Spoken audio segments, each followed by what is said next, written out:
சும்மா சொல்லக்கூடாது. வந்தாரு, சினிமாவை ஆண்டாரு, கிளம்பிட்டாரு. கூட்டம் செய்யறதுன்னு சொல்றீங்களே, அதுக்கு காரணம் 30 வருஷம். 30 வருஷம் ஒரு என்டையர் ஜெனரேஷனே வளர்த்ததுதான். ஸ்கூல் போற குழந்தையில இருந்து ரிட்டையர் ஆன ஏஜ் பீப்புளோட மனசை பிடிக்கிறது ஒன்றும் அவ்வளவு ஈஸி இல்லை பாருங்க. No matter what genre it is, just say Vijay படம், அவ்வளவுதான். 6 வயசுல இருந்து 60 வயசு வரைக்கும் எல்லாரும் உட்காந்து பார்க்க ஆரம்பிச்சிருவாங்க. ஷர்ட் மேல ஷர்ட் போட்டு போக்கிரி பொங்கல்னு ஆடின காலத்துல இருந்து பிளடி ஸ்வீட் வரைக்கும் எல்லாருக்கும் உங்க மேல அவ்வளோ பாசம். இதுக்கப்புறம் அண்ணா மாதிரி ஒரு ஹீரோவை நம்ம மக்கள் வர்ஷிப் பண்ணுவாங்களான்னு தெரியல. பசங்க பொண்ணுங்களுக்கெல்லாம் ஒரு அண்ணனா, தாய்மார்களுக்கெல்லாம் ஒரு பிள்ளையா, ஏஜ் பீப்புளுக்கெல்லாம் ஒரு பேரனா, எல்லாரும் நினைச்சது ஒன்ன மட்டும்தானா.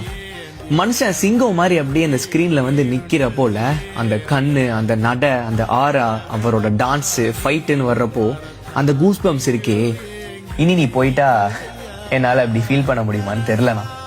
அந்த ஆளு சினிமாக்கு என்னதான் ஏன் பண்ணல? ஒரு மனுஷன் இவ்வளோ எஃபர்ட்லெஸ்ஸா சாமியா டான்ஸ் ஆட முடியும்னு காட்டினதே நீ தானண்ணா. இப்போ வேணா எல்லாரும் வேற வேற ஹீரோஸோட ஃபேன் ஆகிருக்கலாம், ஆனா சின்ன வயசுல எல்லாருமே அண்ணாவை ரசிக்காம இருந்திருக்கவே மாட்டாங்க. அவர் ஸ்கிரீன்ல வந்தாலே லாபம் தானே. அது பாக்ஸ் ஆஃபீஸா இருந்தாலும் சரி, ப்ரொடியூசரா இருந்தாலும் சரி, தியேட்டர் ஓனர்ஸா இருந்தாலும் சரி, நம்மள மாதிரி ஃபேன்ஸா இருந்தாலும் சரி.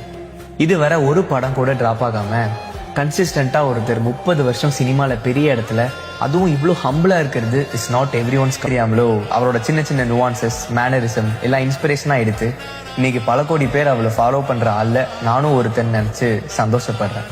ஐ defend him in cinema for my entire life.